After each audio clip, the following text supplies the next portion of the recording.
اعوذ باللہ من الشیطان الرجیم بسم اللہ الرحمن الرحیم قال ادخلوا فی قد خلت من قبلکم من الجن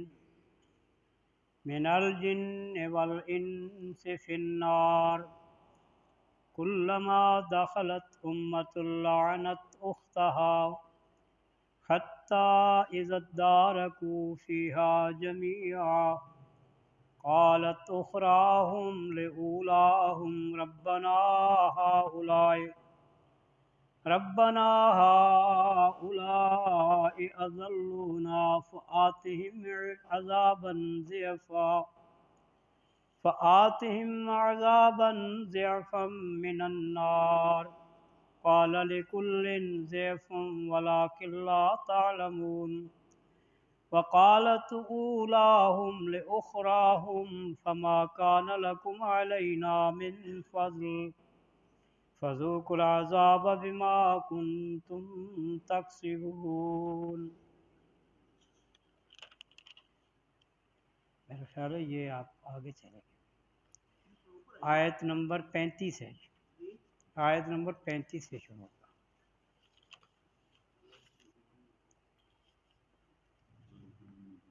یا بنی آدم اما یاتینکم رسل منکم یقصون علیکم آیاتی فمن اتقى واصلح فلا خوف علیہم ولا هم يحزنون والذین کذبوا بآیاتنا واستکبروا عنها اولئک اصحاب النار هم فیها خالدون۔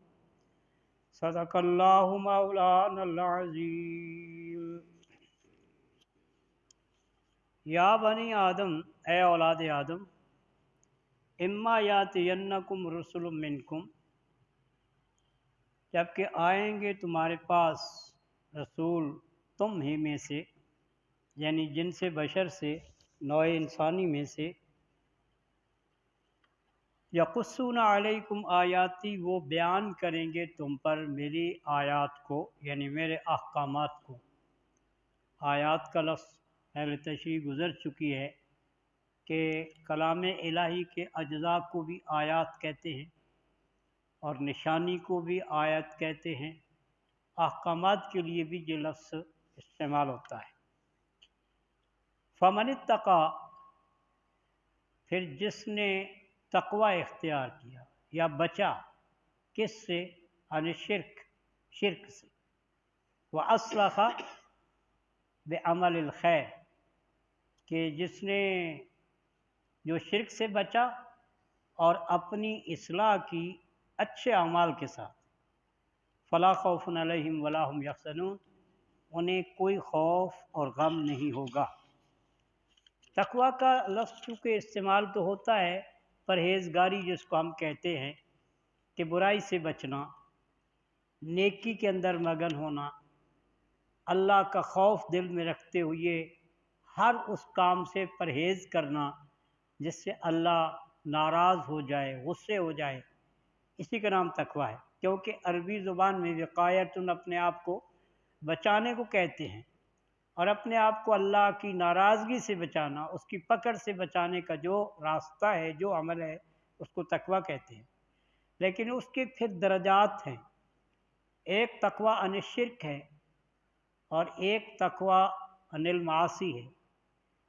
شرک سے تقوی یہ ہے کہ آپ شرک سے بچیں، کہ اللہ تعالیٰ سب گناہوں سے بڑھ کر اس سے غضبناک ہوتے ہیں، اس لیے کہا کہ ان الشرک لظلم عظیم، اور گناہوں سے اپنے آپ کو بچانا یہ بھی اللہ کی ناراضگی سے بچنے کے لیے ضروری ہے۔ تو جب آدمی اپنے آپ کو شرک سے بچائے گا، برے اعمال سے بچائے گا، تو وہ اللہ کی ناراضگی سے محفوظ رہے گا۔ فرمایا کہ انہیں کوئی خوف اور غم نہیں ہوگا۔ ہمیشہ خوف مستقبل کا ہوتا ہے اور غم ماضی کا۔ خوف مستقبل کا ہوتا ہے اور غم ماضی کا ہوتا ہے۔ ماضی پر خوف کا اطلاق نہیں ہوتا۔ خوف جو چیز ہونے والی ہوتی ہے اس کا دھڑکا لگا رہتا ہے، ڈر لگا رہتا ہے، یوں نہ ہو جائے، یہ نہ ہو جائے۔ لیکن جو ماضی میں ہو چکا ہے، غلط ہو گیا، تو آدمی غمگین ہوتا ہے کہ یہ کیا ہوا، کیسے ہو گیا۔ تو اسی لیے دونوں لفظ استعمال کیے، خوف نہیں ہوگا یعنی مستقبل کا انجام خراب نہیں ہوگا، اور غم نہیں ہوگا ماضی کا کہ جو کچھ ہو گیا سو ہو گیا، نجات مل گئی، کامیاب ہو گئے، بس یہی کافی ہے۔ فرمایا والذین کذبوا بآیاتنا، اور وہ لوگ جنہوں نے ہماری آیات کو جھٹلایا۔ آیات سے پھر وہی مراد ہے احکام الہی یا آیات الہی، کتاب اللہ کی آیات مراد ہو جائیں گی، یا اللہ تعالیٰ جو نشانیاں دکھاتا ہے وہ بھی آیات ہے۔ سنریہم آیاتنا فی الآفاق وفی انفسہم، ان قریب ہم ان کو دکھائیں گے اپنی نشانیاں، آفاق میں بھی یعنی کائنات میں، وفی انفسہم اور ان کی اپنی جانوں میں بھی۔ تو نشانیوں کو کیا کہا؟ آیات۔ تو اللہ کی آیات کی تکذیب کرنا، مثلا کتاب اللہ کی آیات ہیں، ان کو نہ مانے، تکذیب ہے کہ میں نہیں مانتا، یہ کیا ہو گئی؟ تکذیب۔ اللہ کی کائنات میں کہ کہے نہیں یہ اللہ نے پیدا نہیں کی، یہ اللہ نے نہیں بنایا، یہ خود بن گیا، یہ بھی تکذیب آیات کے زمرے میں۔ معجزات دیکھے، جھٹلا دیا، یہ بھی تکذیب آیات ہے، کیونکہ معجزات بھی نشانی ہوتے ہیں اور کائنات بھی نشانی ہے، اور کتاب اللہ کے الفاظ کا مجموعہ بھی نشانی ہے۔ وَاسْتَكْبَرُوا عَنْهَا، اور انہوں نے اس میں تکبر کیا۔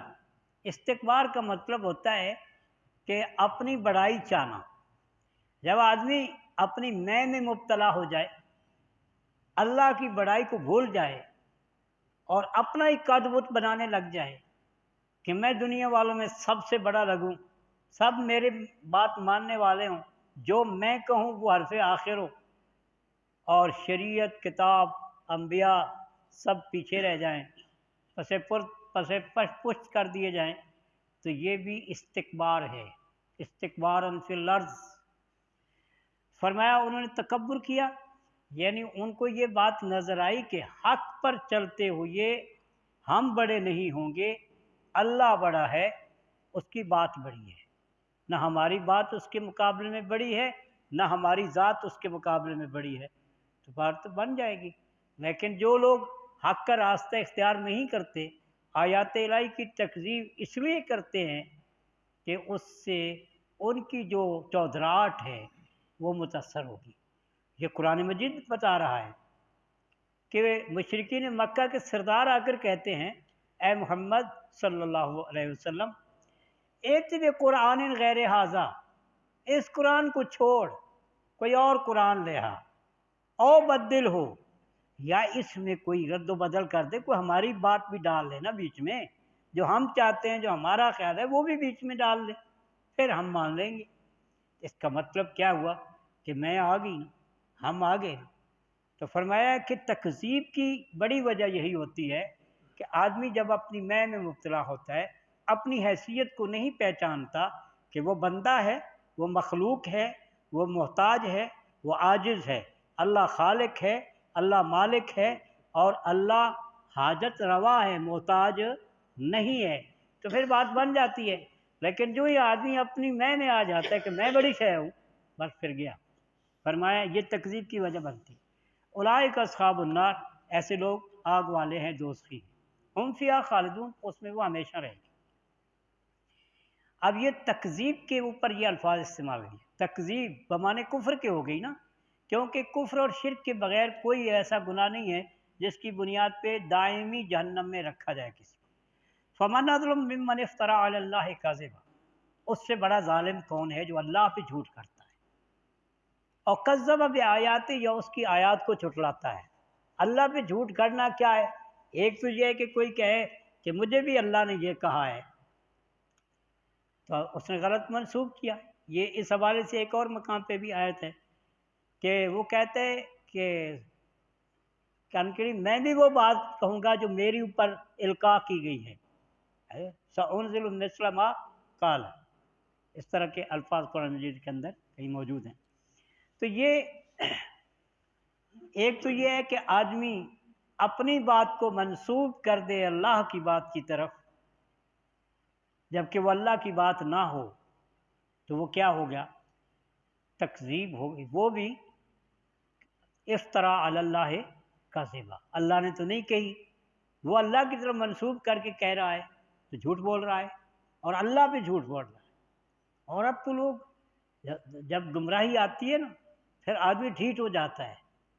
خواب نبی کریم صلی اللہ علیہ وسلم خواب میں ملے، جھوٹ بنا کے بتا دیا، اور ایسی الٹی سیدھی باتوں میں بھی خواب بیان کرنے شروع کر دی، حالانکہ نبی کریم صلی اللہ علیہ وسلم فی الواقع ایسی بات ہے کہ جس کو خواب میں ملیں وہ فی الواقع آپ ہی کی ہستی ہوتی ہے، لیکن اگر برائی کی تائید میں خواب پیش کر دیا جائے اور حوالہ دے دیا جائے پیغمبر کا تو یہ افتراء علی الرسول ہے، اور اللہ پر جھوٹ گھڑنا بھی بہت بڑا گناہ ہے، اور پیغمبر پر جھوٹ گھڑنا بھی بڑا گناہ ہے، اس لیے کہ اللہ بھی حق کی بات کہتا ہے اور پیغمبر بھی حق کی بات کہتا ہے۔ تو لوگ جب بھٹک جاتے ہیں راستے سے تو پھر جیسے مشرکین کہتے تھے لو شاء اللہ ما اشرکنا ولا آباؤنا ولا حرمنا من شیء، اگر اللہ کو پسند نہ ہوتا، اللہ نہ چاہتا تو ہم شرک نہ کرتے۔ اللہ شرک کو پسند کرتا ہے، اللہ خود پسند کرتا ہے، تبھی تو ہم کرتے ہیں۔ اور اسی لیے جب وہ بیت اللہ کا طواف کرنے کے لیے جاتے تھے تو راستے میں کہتے لبیک اللہم لبیک لا شریک لک لبیک الا هو تملکہ وما ملک، تیرا کوئی شریک نہیں مگر جن کو تو نے خود اپنا شریک بنایا۔ یہ اللہ پر جھوٹ گھڑنا، اللہ نے تو اپنا کوئی شریک نہیں بنایا، وہ تو کہتا ہے میں لا شریک ہوں، میری مثل کوئی بھی نہیں ہے۔ تو فرمایا او کذب بآیات، یہ اس کی آیات کی تکذیب کی جس کی تشریح میں کر چکا ہوں۔ اولئک ینالہم نصیبہم من الکتاب، ان کا وہ حصہ پہنچے گا جو تقدیر میں مقدر میں لکھا ہوا ہے۔ اچھا یہاں آ کے ایک بات سمجھ لیجیے کہ تقدیر کیا ہے۔ یہ بات پہلے بھی میں نے کئی مواقع پہ اس کی تفصیل کی تھی۔ ویسے تو اہل علم کے ہاں یہ ہے کہ تقدیر دو قسم کی، ایک تقدیر معلق ہے، ایک تقدیر مبرم ہے۔ تقدیر مبرم وہ ہے جو ناقابل تبدیلی ہے، تقدیر معلق وہ ہے جو اگر کے ساتھ منسلک ہے، اگر یوں کرے گا تو یوں ہو جائے گا، اگر یوں کرے گا تو یوں ہو جائے گا۔ اصل بات یہ ہے کہ تقدیر الہی کا مطلب ہے علم الہی۔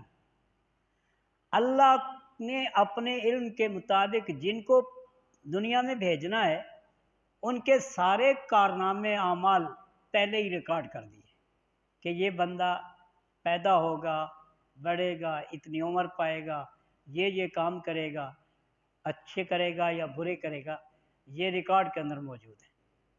اللہ کسی کو بالجبر نہ برائی پر مجبور کرتا ہے اور نہ نیکی پر، دونوں باتوں پر کسی پر بھی مجبور، اسی لیے کہا فرمایا کہ وہ جو آیات ہے نا کہ وَلَوْ شَاءَ اللَّهُ لَهَدَى النَّاسَ جَمِيعًا، اگر اللہ چاہتا تو تم سب ہدایت پر ہوتے، لیکن اللہ نے تمہیں اختیار دے دیا من شاء فلیؤمن ومن شاء فلیکفر، جو چاہے ایمان لائے جو چاہے کفر کرے۔ اب یہ جو اختیار دیا ہے تو اس کا مطلب یہ ہے کہ آدمی اپنے اعمال کا ذمہ دار خود ہے، اللہ کے علم کے مطابق اس کا ریکارڈ بن چکا، اللہ کو پہلے سے پتہ ہے کہ کون کیا کرے گا، اور یہی اس کے علم کا کمال ہے کہ وہ نہ صرف ماضی نہ صرف حال بلکہ مستقبل کی بھی خبر رکھتا ہے۔ مخلوق میں سے اللہ کے چنے ہوئے بندوں کو کچھ چیزوں پر، مستقبل کی کچھ چیزوں پر آگاہی دے دی جاتی ہے ان کی حقانیت ثابت کرنے کے لیے، اور یہ بتانے کے لیے کہ جو اللہ کے پسندیدہ ہوتے ہیں اللہ تعالیٰ جو چیز پسند کرتا ہے انہیں اس سے آگاہ کر دیتا ہے، یعنی اپنے علم میں سے کچھ چیز عطا کر دیتا ہے۔ اب اس کی ایک مثال لیجیے، نبی کریم صلی اللہ علیہ وسلم نے صدیوں پہلے، یعنی کتنی صدیاں ہو گئی، 1500 سال تو ہونے کو ہیں، تو 1500 سال پہلے جو پیشین گوئیاں فرمائیں وہ ثابت نہیں ہوئی، کس نے بتایا؟ اللہ نے بتایا بحیثیت پیغمبر کے اللہ نے اپنے حبیب کو وہ چیزیں بتا دیں، اور آپ نے قرب قیامت کی نشانیوں کا جو پورا ایک کتاب کا عنوان ہے، احادیث کے اندر مجموعہ ہے جس کے اندر علامات قیامت پہ بات کی گئی ہے، وہ ساری چیزیں جو آج ہو رہی ہیں وہ صدیوں پہلے اللہ کے حبیب صلی اللہ علیہ وسلم نے لوگوں کو بتا دی تھی کہ ایسا وقت آئے گا، ایسے لوگ حکمران ہوں گے، ایسا وقت آئے گا کہ حرام و حلال کی تمیز ختم ہو جائے گی، ایسا وقت آئے گا کہ فلاں ہو جائے گا، فلاں ہو جائے گا، یہ ساری چیزیں احادیث میں موجود ہیں۔ تو اللہ تعالیٰ اس علم میں سے اپنے پسندیدہ بندوں کو کچھ چیزوں پر آگاہی دے دیتا ہے جو عام لوگوں کی دسترس میں نہیں ہوتی، ان مخصوص چنے ہوئے بندوں تک ہوتی ہیں۔